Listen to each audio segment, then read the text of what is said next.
バーチャルファッションチャンネルブティック。第10回のブティックとなりますね。野菜さん、10回ってすごくないですか？いやー、ついに2桁いきましたね。いやー、おめでたい。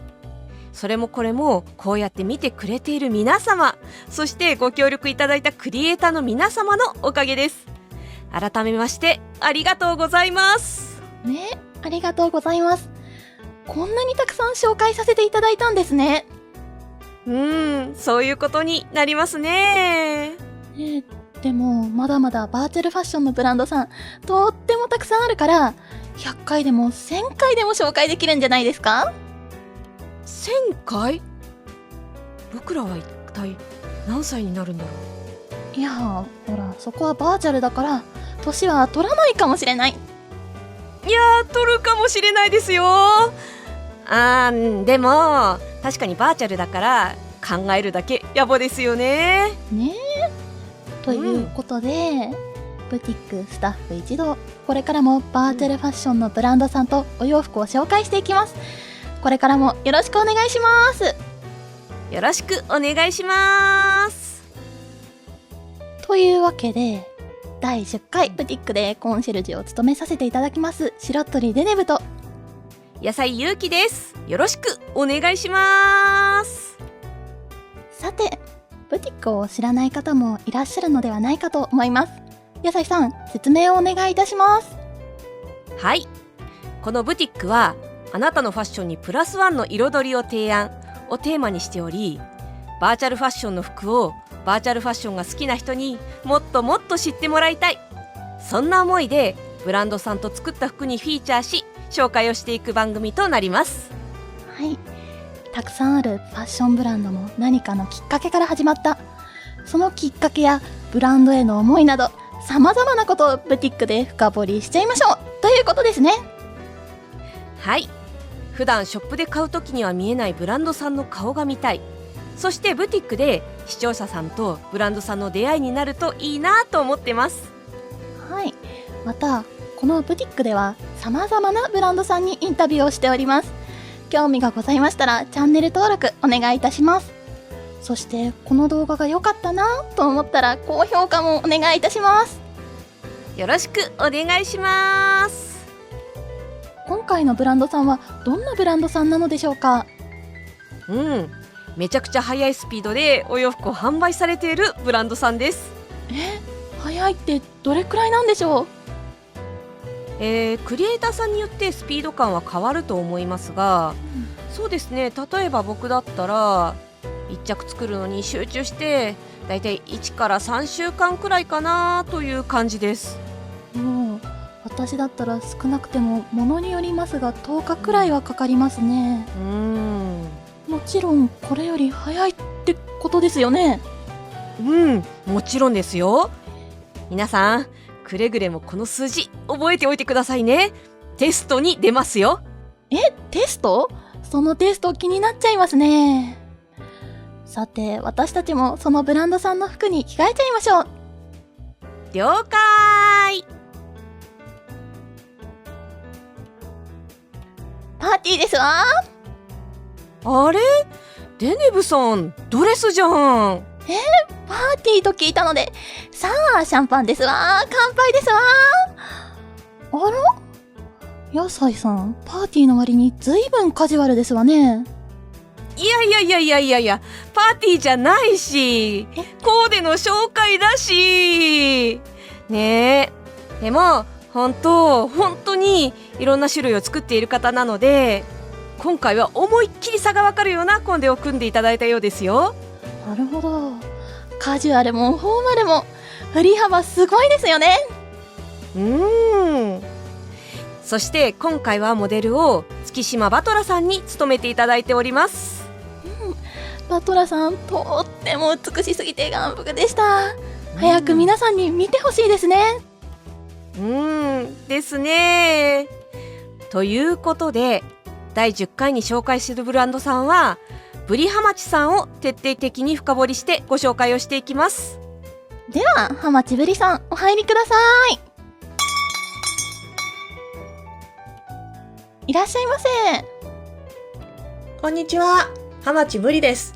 今日はよろしくお願いします。はい。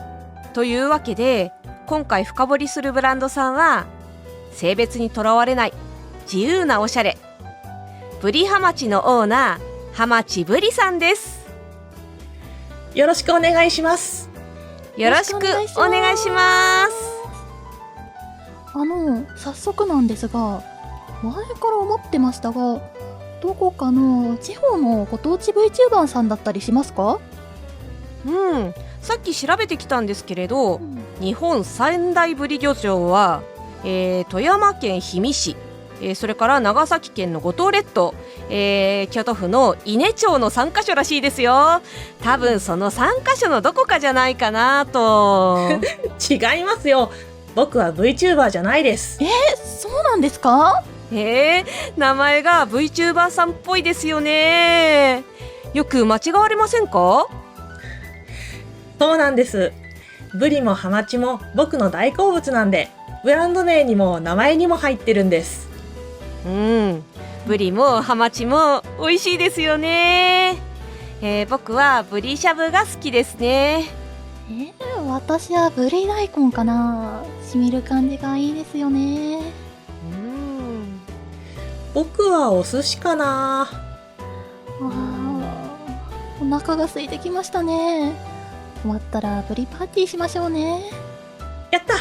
ブリパーティー！ブリパーティー！やったー！さて、では収録後の計画も決まったので、早速ですが最初のコーナーに移っていきましょう。クリエイター解体新書。このコーナーでは作者様のブランドへの思いなどを聞いていく機会となります。表側からは見えないブランドへの思いなどを聞き出していきたいと思います。まずはじめに、バーチャルファッションのブランドはどうして始めたのかを教えていただけますか？はい。僕はもともと TRPG をやってまして、シナリオを書いて頒布するショップとしてブースにブリハマチを作りました。ブリハマチは V ロイドスタートじゃないんですね。そうなんです。TRPG を知らない方に説明しますと、プレイヤーがキャラクターを作成して、そのキャラクターになりきってロールプレイをするゲームになります。はい、説明助かります。そのキャラクターにイメージがあるとより没入できたりするものなんです。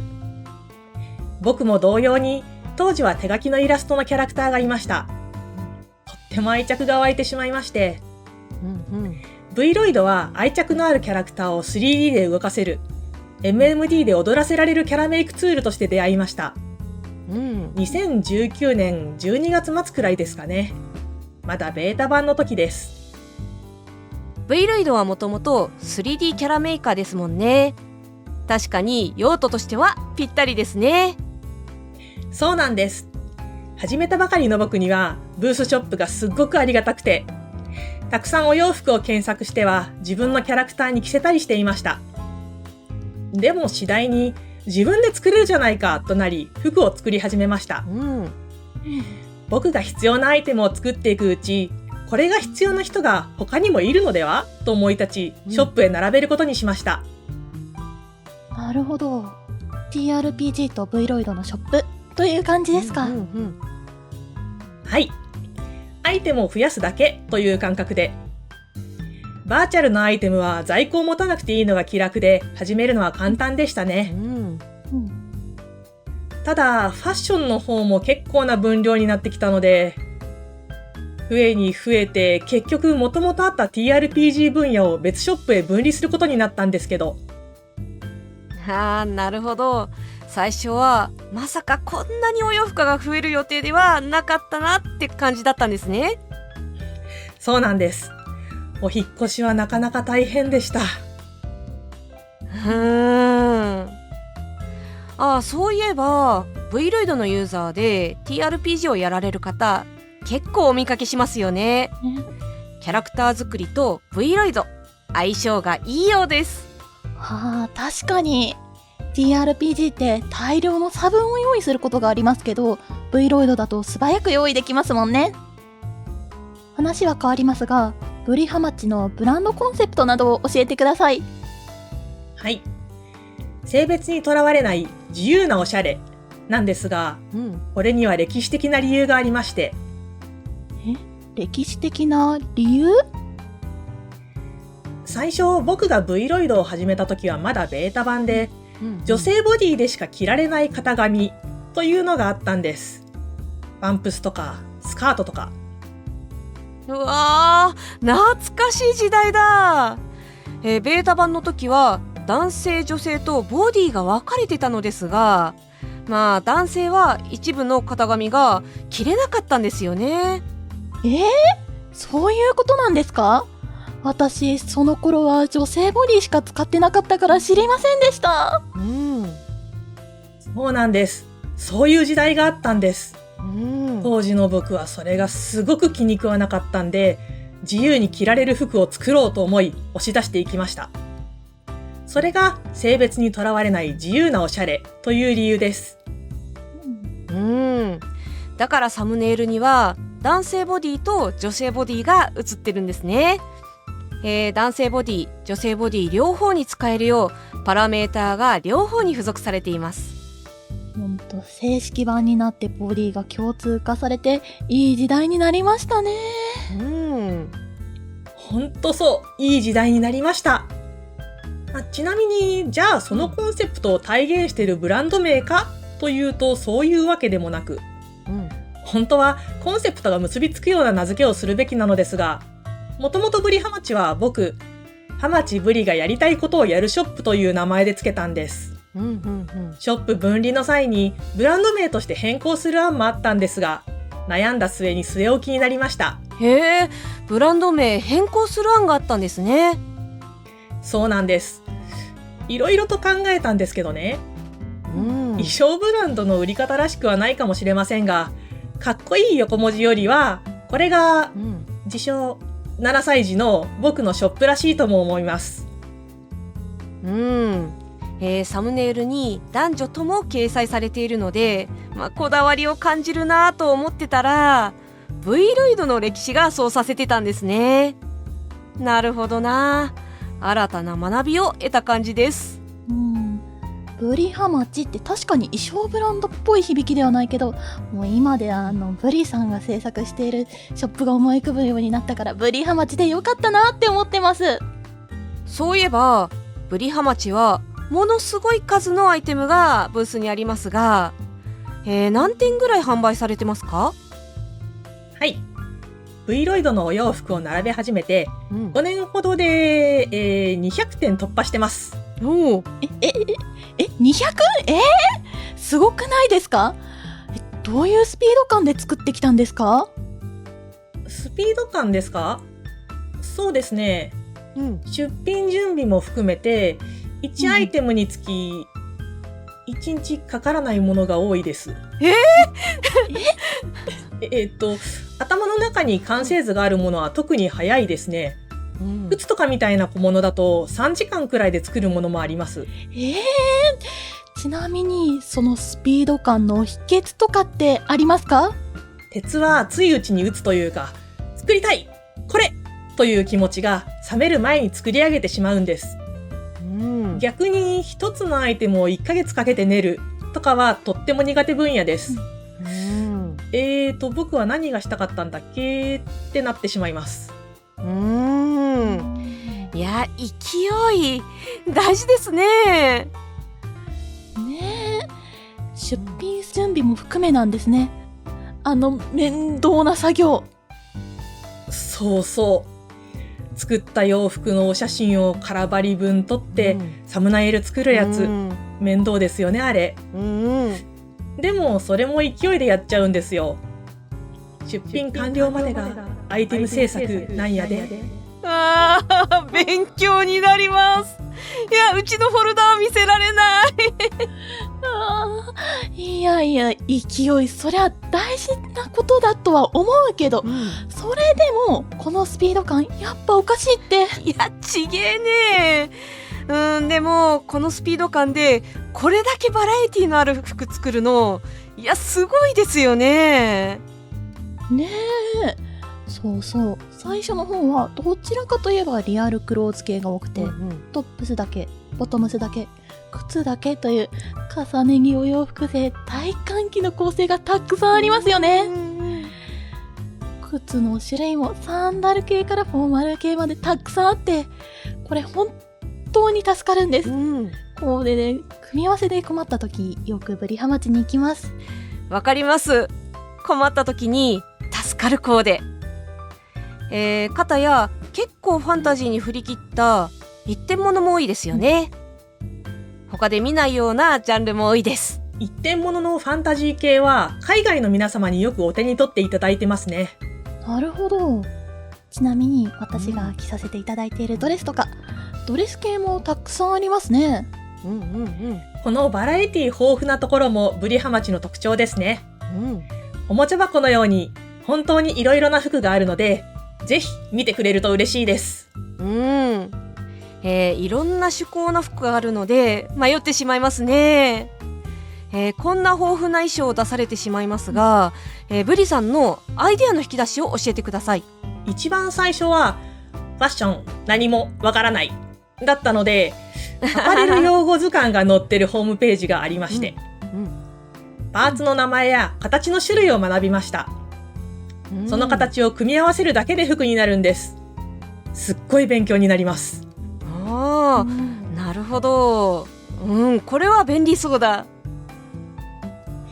あとはそうですね、型紙のパラメーターをいじっているうちに、なんか見覚えのある形になった、あれに似てないと思い立って検索しては一つの衣装にするということも多かったですね。最近は目に入るものすべてが、これって V ロイドで着られませんかってなります。これはテクスタ制作者あるあるだと思うんですが、いかがでしょうか。いやー、それは病です。V ロイド病ですね。何でも V ロイドで作れるように見えちゃうやつ。はい。ちなみにアイデアとして検索を使用する方も多いと思いますが、僕の場合、検索をするときは特定のものに似ないように画像検索で検索することが多いです。例えばこの戦隊の全身スーツとか、戦隊ものはだいたいこんな感じというイメージはあると思うのですが、特定のタイトルの衣装には似ないようにしています。なるほど。権利意識も大事ですもんね。ねえ、確かにどのアイテムもありそうでなかったものばっかり。本当に種類が多いのですが、特に一点物は希少なテーマを選んでいるところがすごいですよね。いろんなニーズにマッチしそうです。ちなみにブランドやっててよかったなぁと思ったことを教えてくれますか？はい。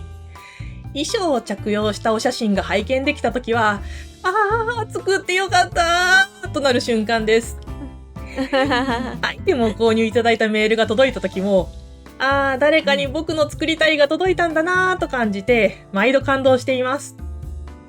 無料アイテムのダウンロードの時もメールが来る仕様だったら、多分僕は毎秒どこかに向かってありがとうございますって感謝してると思います。ブースさん、この機能開発してくれませんか？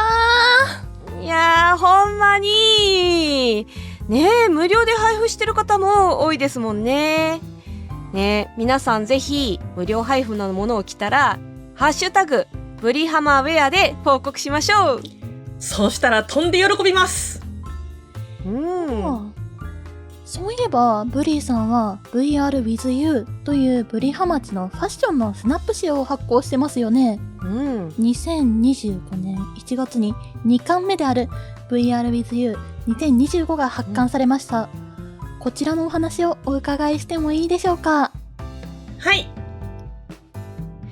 こちらのスナップ紙は31名のモデルさんが参加しており、ブリさん自ら企画し発行しておりますが、どうしてスナップ紙を発行しようと思ったのでしょうか？はい。ブリハマチアイテムを着たお写真がもっと見たいという欲望がスタートラインにありました。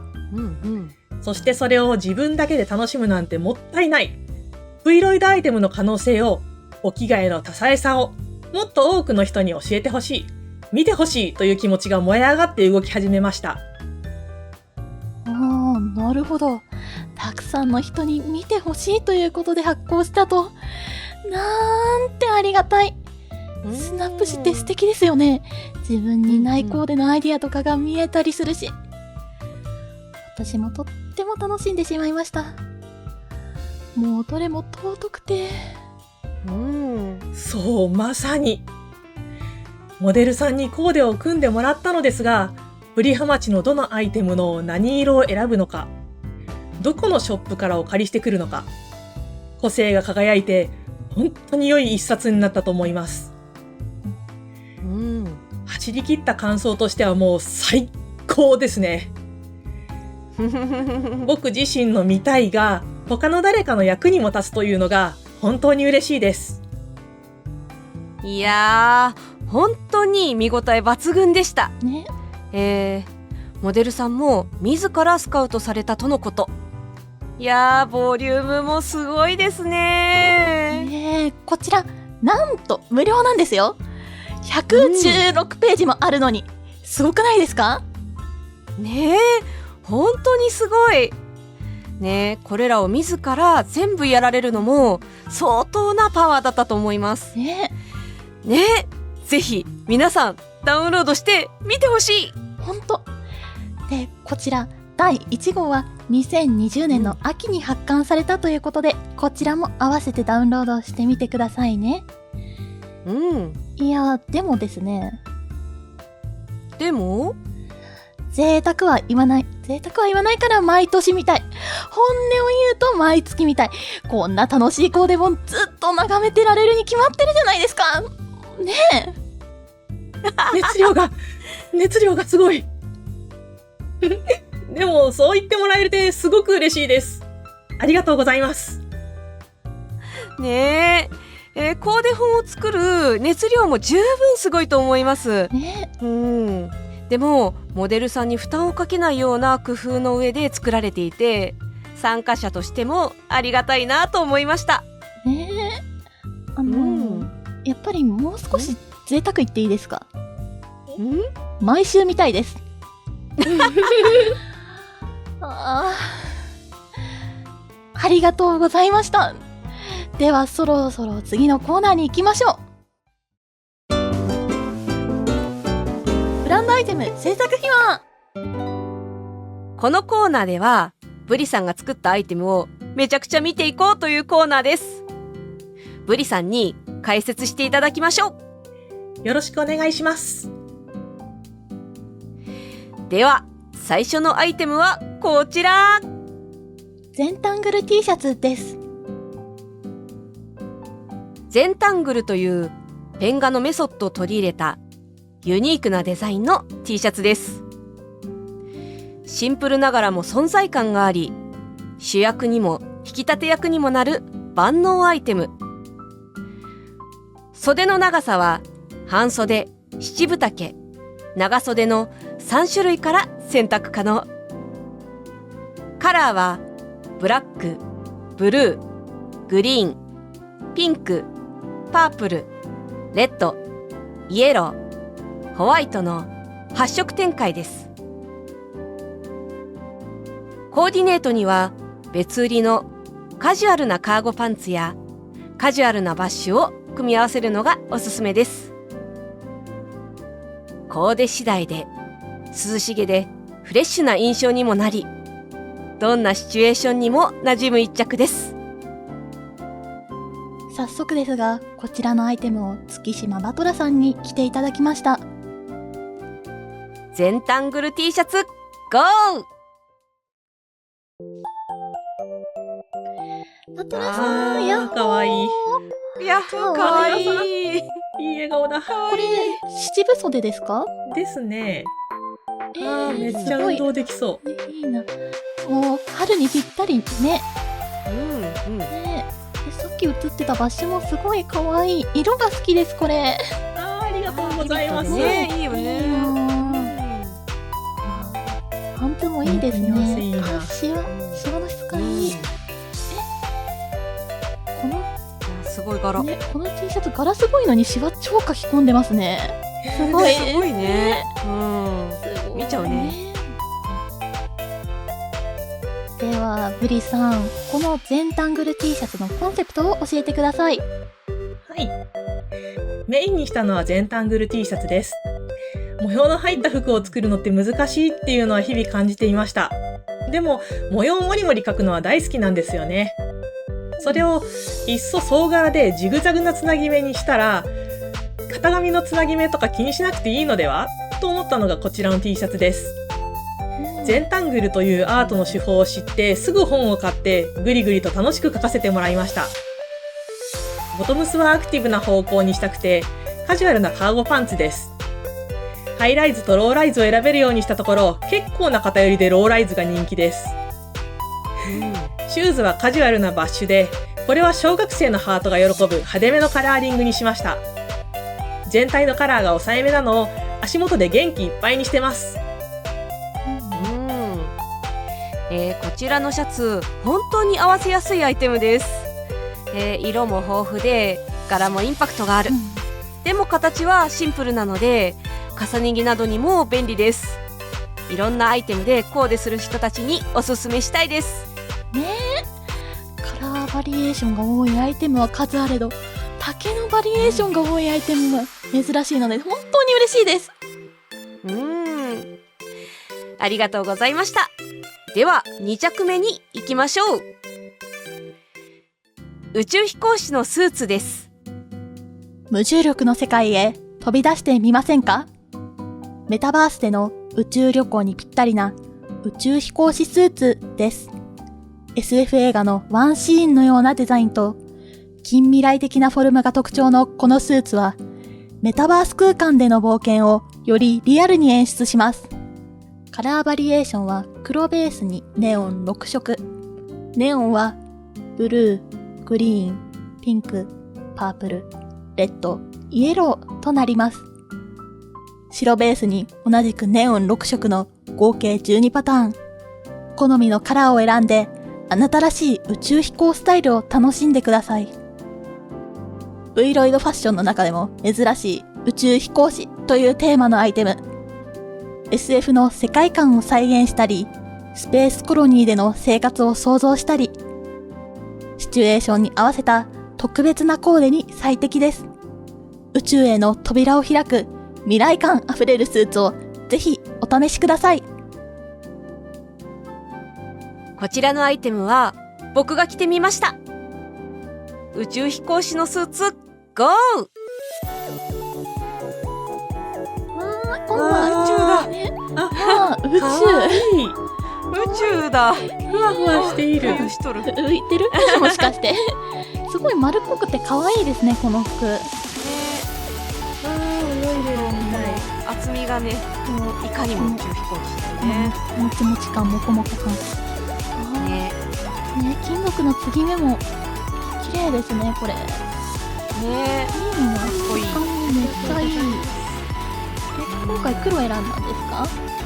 黒です、黒です。いいですね。白も見たいんですけど。白用意してない。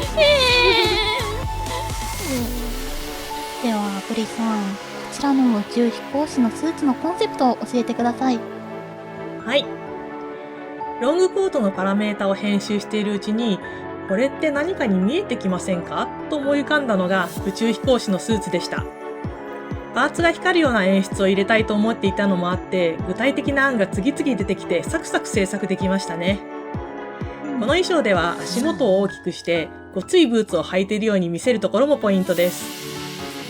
今作るなら間違いなく下半身はロングブーツとベースパンツなのですが、これはこれで2021年6月当時の努力が見えて面白いですね。いや、宇宙飛行士になることって簡単にはできない体験なのですが、まあバーチャルならできるやろってやつですね。僕も初めて宇宙飛行士になりました。この形、この立体感のある雰囲気の衣装がウェイトガンの時代に作られてたのびっくりです。本当ありがとうございました。では3着目に行きましょう。魅惑のエンパイアドレスです。夜会や結婚式など特別なシーンにふさわしいエレガントなドレスです。シンプルながらも洗練されたデザインで大人の魅力を引き立てます。肩を出したシルエットはデコルテを美しく見せ、優雅な雰囲気を演出。ウエストには大ぶりのリボンとパールのアクセサリーをあしらい、華やかさをプラスしました。カラーはアップル、ベイビーピンク、ブラック、フロスティ、ライラック、サンシャイン、ホワイトの7色展開。今回のコーディネートは胸元を上品にカバーしたい場合を想定して別売りのクラシックなショールをプラス。足元には別売りのフォーマルなパンプスとシンプルなタイツを合わせて品格をアップ。仕上げに別売りの真珠のネックレスを添えればより洗練された大人の装いに。シーンに合わせて自由にアレンジしながら優美なスタイルを楽しんでください。こちらのアイテムは月島バトラさん、野菜ゆうきさんが着ております。魅惑のエンパイアドレス、ゴー！バ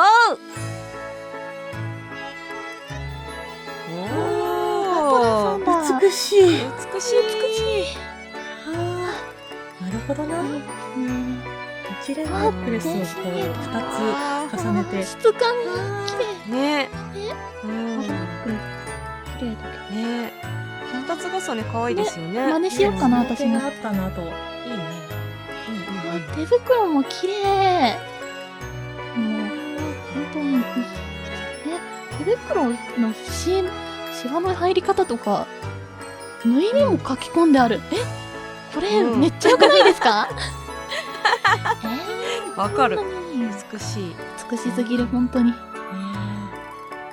ではブリさん、こちらの魅惑のエンパイアドレスのコンセプトを教えてください。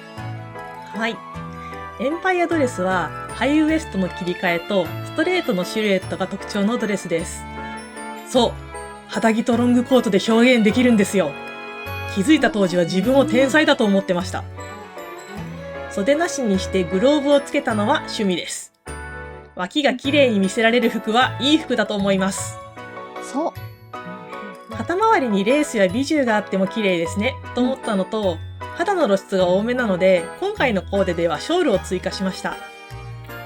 ドレスをたくさん出しているショップとしてはドレスに合う小物はいくらあってもいいと思い、真珠のネックレス、タイツ、パンプスも組み合わせています。